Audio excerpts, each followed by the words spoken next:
Cet épisode 10 revisite des moments forts de la première saison pour amener définitivement les camps des Verts et des Noirs dans l'engrenage de la guerre totale. Cette vidéo sera pleine de terreur et de spoilers avec une courte seconde partie consacrée au livre.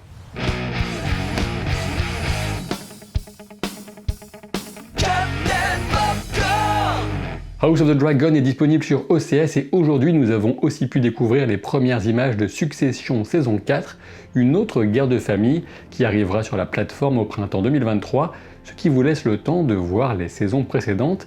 Vous trouverez un lien en description de la vidéo pour vous abonner à OCS. Le générique de la série a évolué au fil de la saison et des naissances, on y voit notamment les enfants de Rhaenyra, mais au rythme des événements, on se dit que ce générique va changer tous les 2 épisodes. Lucerys ou Lucerys, apparemment J.R.R. Martin se fiche un peu de la façon dont vous le prononcerez, s'inquiète de l'héritage de Lamarck qui l'attend avec la mort probable de Corlys Velaryon. Alors bien sûr, pour nous spectateurs, l'ironie de la scène est terrible à la lumière qui règne au-dessus des nuages de la fin de l'épisode, mais la relation mère-fils fonctionne bien sur la question de l'imperfection et surtout de la capacité à être à la hauteur d'une tâche qu'on ressent comme trop écrasante. Le questionnement du fils va rapidement frapper la mère avec la nouvelle de la mort du roi Viserys apportée par Rhaenys. Daemon pense immédiatement à un assassinat car son esprit transforme systématiquement en violence les sentiments qu'il ne parvient pas à maîtriser. Alors que Rhaenyra a pu à la fois redouter et aspirer à ce moment durant des années,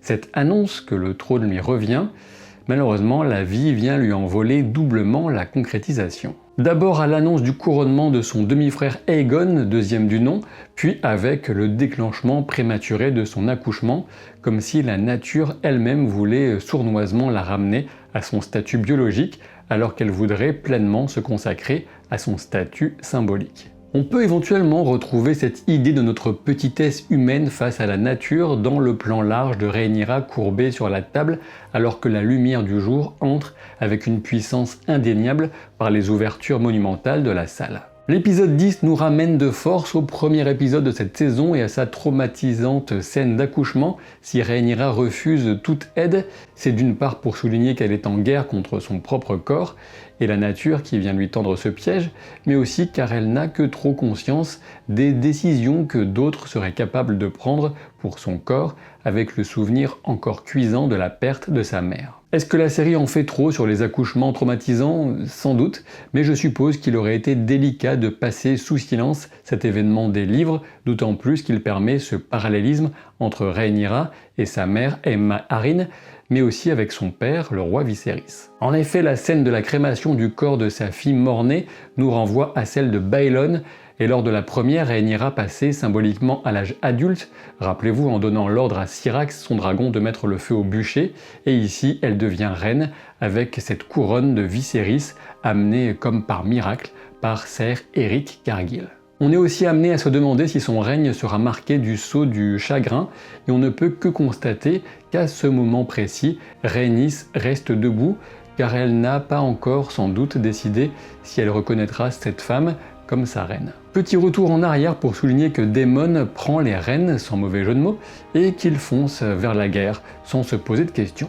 Rhaenys aide déjà Rhaenyra à ce moment en envoyant ses 2 grands-fils à ses côtés, sachant qu'ils pourront se faire les porte-paroles de sa volonté. Alors qu'elle les appelle en plein entraînement sur la plage, on ne peut que constater que les mauvaises habitudes des entraînements brutaux de Criston Cole ont été intégrées, notamment par Jaehaerys. Daemon s'assure de la loyauté des gardes royaux par la menace, et encore une fois, on ne peut s'empêcher de penser que Caraxès est véritablement le dragon qui était destiné à Daemon, avec son air à la fois terriblement vicieux et dangereux. La table transformée en carte lisible par la lumière des flammes est une merveilleuse idée visuelle et symbolique, encore une fois, qui vient sans doute renouer avec cette idée qu'avait exprimée Rhaenys à Rhaenyra, souvenez-vous, selon laquelle les hommes seraient prêts à brûler l'entièreté du royaume pour leur conflit et surtout pour empêcher une femme de diriger. Dragonstone devient le siège du pouvoir royal de Rhaenyra, qui doit mener toute seule un groupe d'hommes qui n'ont plus déjà que la guerre comme seule solution en tête. On peut éventuellement dresser un vague rappel visuel entre le profil des pointes de la couronne de Rhaenyra,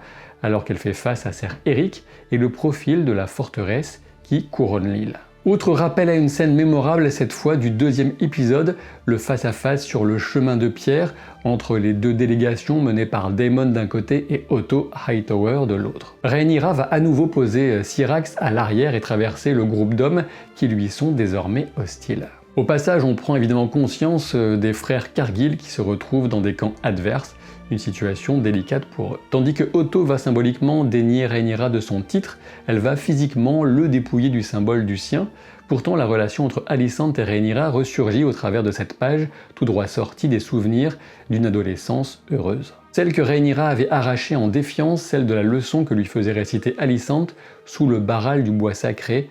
Le fait même qu'Alicent ait conservé cette page si longtemps témoigne de la sincérité des sentiments qui les liaient alors et de la façon dont la reine Alicent a gardé ce souvenir à portée de main durant toutes ces années. L'histoire de cette page, c'est celle de Nymeria, une grande dirigeante qui a sauvé son peuple d'un destin terrible du fait de sa sagesse, encore une fois une symbolique qui ne peut que résonner avec la responsabilité que ressent alors Rhaenyra. C'est précisément ce sens de la mesure ou ce souci de préserver la paix autant que possible qui finit de convaincre Rhaenys de soutenir Rhaenyra. Toutefois, c'est aussi ce qui différencie terriblement la reine du prince consort, Daemon, qui aurait certainement fait un terrible monarque. Face à la révélation d'un secret gardé par Viserys, celui de la prophétie et de la menace de l'ombre qui viendra du nord, Daemon réagit à nouveau par la violence, en enserrant la gorge de son épouse, comme si ce geste faible et méprisable pouvait être un témoignage de force. Il ne croit qu'au dragon alors que Viserys avait souligné auprès de sa fille l'arrogance et l'illusion qui consiste à penser que les Valyriens contrôlent véritablement ces bêtes hors du commun. Une leçon qui viendra durement frapper du sceau de sa justesse, la fin de cet épisode 10. Toute la scène du conseil de guerre et du face-à-face avec Daemon est baignée d'une lumière orange et étouffante qui semble déjà plonger les personnages dans l'antichambre de l'enfer. La respiration d'une lumière plus douce arrive enfin avec Rhaenys et Corlys.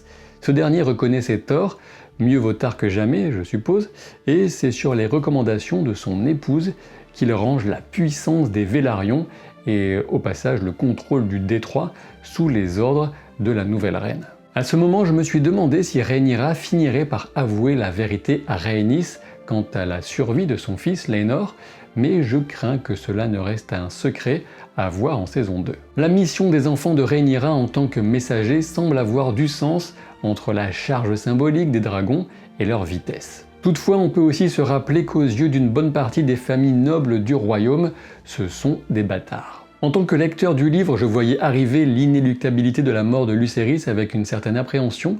Il faut avouer que toute cette séquence d'événements est profondément tragique. On retrouve la lumière étouffante et orangée des enfers lorsque Daemon va tenter d'amadouer Vermithor, la furie d'airain, une bête puissante vieille d'une centaine d'années. Cet âge vénérable ferait potentiellement de ce dragon le plus grand vivant après Vhagar. Le raisonnement est simple, il correspond tout simplement à celui de la course à l'arsenal nucléaire le plus puissant, à la différence près qu'à Westeros, tout le monde a bel et bien l'intention d'user de ces machines de mort apparemment invincibles. Ce qui est certain, c'est que la scène est puissante et magnifique avec ce chant valyrien qui permet à Daemon d'approcher ce dragon qui n'a plus de chevaucheur depuis bien longtemps. Je parlais d'intention à l'instant et c'est toute la question sur le dernier segment de l'épisode et la comparaison au livre. Lorsque Lucerys arrive à Accalmie ou Storm's End en anglais, la silhouette titanesque de Vhagar se découpe dans la nuit et se fait intensément terrifiante, et même si ça ne servait à rien du tout, je lui disais de se barrer de là sans demander son reste, il m'a pas écouté. L'accueil du seigneur Boros Baratheon, illettré et pétri d'orgueil, n'arrange rien à l'affaire. Courtisé par les Verts, il se sent puissant en envoyant paître le jeune Lucerys. On se souvient bien sûr que c'est la dague de Lucerys qui avait pris l'œil gauche d'Aemond, et ce dernier nous gratifie du saphir qu'il a enchâssé dans son orbite vide. Je pense que le gars a trop joué à Diablo 3 ou alors un autre jeu avec des pierres qui donnent des bonus. Difficile de savoir ce qu'Aemond veut véritablement. S'arracher un œil me semble une version un poil extrême de harcèlement en mode bully de cours de récréation. On peut se souvenir du jour où Lucerys a reçu Arrax alors qu'Aemond recevait la Terreur Rose, son cochon. On sent bien qu'il n'a pas bien digéré tout ça, qui ne sera sans doute pas le cas de Vhagar après ce bon repas. La poursuite au cœur de l'orage est fascinante, je l'ai trouvée très bien construite visuellement pour retranscrire à la fois la terreur et la désorientation d'un jeu de cache-cache en 3 dimensions. Lorsque Lucerys parvient à passer dans la crevasse, je me suis surpris encore à lui donner des conseils devant mon écran. « Arrête-toi là, il pourra jamais t'y suivre avec Vhagar, ils finiront bien par se lasser. » Il m'a toujours pas écouté ce con. On a eu l'illustration ici que les deux garçons vivaient dans cette illusion de contrôle de leur dragon. Arrax vient souffler au visage de Vhagar et l'antique mégère n'apprécie pas trop la plaisanterie du petit loustic. Alors je vous préviens, ici je vais aborder directement une différence entre la série et les livres. Alors très franchement, ça ne vous gâchera pas grand chose, je pense du moins, mais si vous ne voulez rien savoir, je vous invite à passer au temps de la vidéo qui est indiqué en bas de l'écran.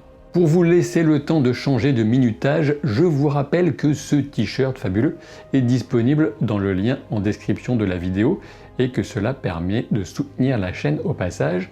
Merci d'avance. Donc, dans les livres, la décision de tuer Lucerys est clairement volontaire de la part d'Aemond. Les fans semblent partagés quant à cette décision de la série d'en faire plutôt un accident. Pour commencer, il faut rappeler que les livres ne représentent à aucun moment une version exacte des événements puisqu'ils se veulent représenter plutôt le résultat du croisement de différentes sources. La série a donc certaines latitudes de par la nature même du texte et, quoi qu'il en soit, par son statut même d'adaptation qui implique toujours des directions plus ou moins différentes du matériau d'origine. De mon côté, j'ai été initialement un petit peu interloqué par ce choix, mais à la réflexion, je le trouve plutôt pertinent au final. Non pas qu'il rende Aemond particulièrement sympathique, franchement, toute cette idée de la dette d'un œil, la poursuite potentiellement mortelle, sont déjà les marques d'un jeune homme particulièrement dur et violent. Ce que fait surtout ce choix, c'est proposer une version d'Aemond à la fois plus réfléchie mais aussi moins en contrôle. Plus réfléchie car on comprend qu'il a au moins conscience que tuer Lucerys à ce moment de cette façon va forcément déclencher une guerre, responsabilité qu'il n'a pas forcément envie d'endosser, d'autant plus que la tentative de négociation d'Alicent, sa mère, était absolument sincère. Moins en contrôle évidemment, encore une fois pour illustrer à quel point Viserys avait raison au sujet des dragons, qui sont une métaphore d'une trop grande puissance entre les mains de l'être humain, ce qui ne se termine jamais bien. Quant à la toute dernière scène, alors que Daemon apporte la nouvelle terrible à Rhaenyra, elle permet à nouveau de mettre l'accent sur la performance d'actrice d'Emma Darcy, qui fait alors l'expérience d'un deuil et d'un chagrin tout particulier qui l'emporte directement vers le brasier d'une colère sans borne, embrassant enfin cet enfer orangé qui semble alors presque émaner d'elle. J'en viens maintenant à quelques remarques sur les livres avec un début de spoil possible pour la saison 2, et donc si vous n'avez pas lu les livres, passez plutôt au minutage indiqué en bas de l'écran pour arriver directement à mon ressenti d'ensemble sur cette saison. On remarque que le rôle que certaines versions de Feu et Sang donnent aux filles du seigneur Boros Baratheon dans la forme que prend la querelle entre Aemond et Lucerys est ici totalement ignoré. De même, le rôle de Rhaenys est un peu étoffé et abordé différemment. Ces choix viennent s'inscrire dans la volonté d'accompagner le questionnement autour de l'accès au pouvoir d'une femme, point qui suscite le rejet de la plupart des hommes de pouvoir du royaume. Entre ces choix plutôt favorables à Rhaenyra, Alicent, Rhaenys, mais aussi la façon dont la série a abordé la question des violences sexuelles, on sent une tournure qui cherche à mettre en valeur les personnages féminins tout en évitant aussi le piège qui consisterait à gommer tous leurs défauts. Pour ma part, je trouve l'approche agréable et j'en suis d'autant plus interloqué quand je tombe sur certains articles ou prises de position sur des réseaux sociaux qui désignent la série comme anti-féministe ou du moins problématique sur la question de la place et de la représentation des femmes. De mon point de vue, c'est un peu tout le contraire et ce serait bien d'en avoir conscience avant de multiplier les contresens au sujet de la série. Au sujet de Miss Arya, on constate que cette saison laisse en suspens la question de sa survie, même si elle ne fait évidemment aucun doute. Le choix d'en faire une protectrice du petit peuple pourrait s'avérer fructueux pendant la période à venir du soulèvement populaire de Port-Réal, mais avant cela reste le fameux passage de sang et fromage. Miss Arya sera-t-elle bien au service de Daemon pour cet envoi de deux assassins sans scrupules? S'agira-t-il du moment choc qui marquera le premier épisode de la saison 2? C'est possible. L'un des reproches que je pourrais faire au livre, c'est son côté catalogue d'horreur, et j'espère que la série saura naviguer élégamment pour éviter ces écueils, notamment pour les horreurs de guerre commises lors de telle ou telle prise de ville. Alors oui, bien sûr, on peut parler de ces comportements humains monstrueux et bien trop réels, mais la façon dont le faire sera essentielle pour la réception que pourra en avoir le public. Je quitte les spoilers sur les livres et j'en reviens à un avis d'ensemble sur cet épisode et cette saison. Ce dernier épisode était-il décevant? Disons que l'aspect inéluctable et prévu de la mort de Lucerys était un peu pesant de mon point de vue de lecteur. Étrangement, j'étais moins gêné par exemple au moment des noces pourpres, alors que je savais là aussi à l'avance ce qui allait survenir dans Game of Thrones. Alors oui, peut-être qu'il manquait d'un petit quelque chose en plus, mais dans l'ensemble, je crois que cet épisode vient s'inscrire dans une belle qualité d'ensemble de la saison. Un mot sur la polémique autour du personnage de Daemon. Il est clairement un personnage fascinant à suivre, tout en étant une personne qu'on peut clairement décrire comme peu recommandable, c'est le moins qu'on puisse dire, et absolument antipathique. En tout cas, c'est ce que je pense. En effet, je pense qu'il ne faut pas tout confondre. Daemon n'a rien d'un héros, ce qui ne l'empêche pas d'avoir le charisme vénéneux d'un prédateur. Et de ce point de vue, je pense que la série le dépeint de la bonne manière et que la réception qu'en fait le public ne dépend plus ensuite que de chacun d'entre nous. Il me semble toutefois judicieux d'éviter de transformer les hommes égocentriques et violents en figures d'adoration. Ça nous changera un peu de la réalité du profil d'un trop grand nombre des dirigeants de notre monde bien réel. Dans l'ensemble, cette première saison était aussi intense qu'agréable à suivre, un magnifique exercice d'adaptation auquel je consacrerai une vidéo de comparaison avec l'approche très différente qu'on retrouve avec les Anneaux de pouvoir. Et rassurez-vous, l'idée ne sera pas tant de comparer les deux séries que leur façon d'aborder la transformation d'un matériau écrit en une œuvre audiovisuelle. Ryan Condal, le showrunner pour la suite, puisque Miguel Sapochnik a quitté le navire, a indiqué que la saison 2 ne comptera pas davantage d'ellipses temporelles pour les grands sauts dans le temps comme on a eu dans la première saison. On devrait aussi y retrouver un peu plus d'humour, celui qui parsemait certaines des saisons de Game of Thrones par exemple, mais que cela ne vous inquiète pas, on aura bien assez de tragédie et de violence pour que les pointes de légèreté ne soient pour nous que de petites respirations, sans doute nécessaires. Le tournage de la saison 2 ne devrait commencer qu'au printemps 2023, ce qui ne permet pas d'espérer la diffusion avant 2024, bien entendu. Je me doutais que House of the Dragon serait réussi, j'ai assez confiance en les équipes de HBO pour cela, mais il était difficile de prévoir que la série serait aussi bonne. On retrouve le monde de Game of Thrones, mais avec une approche suffisamment différente pour apporter un goût de nouveauté et surtout cette capacité si précieuse à donner profondeur et humanité à des personnages ébauchés dans la chronique historique qui est Feu et Sang, contrairement à l'œuvre principale de J.R.R. Martin, une chanson de glace et de feu qui développe nettement plus ses personnages et ses logiques. Pensez à vous abonner à la chaîne si vous ne voulez pas que je repousse la suite de cette série à 2025 ou pire, et sachez que de magnifiques séries et films nous attendent encore en masse avec des analyses auxquelles je consacrerai tous mes efforts pour qu'elles soient à la hauteur. Pensez aussi au lien OCS en description de la vidéo et je vous dis à très vite dès cette semaine pour de nouvelles aventures. Salut!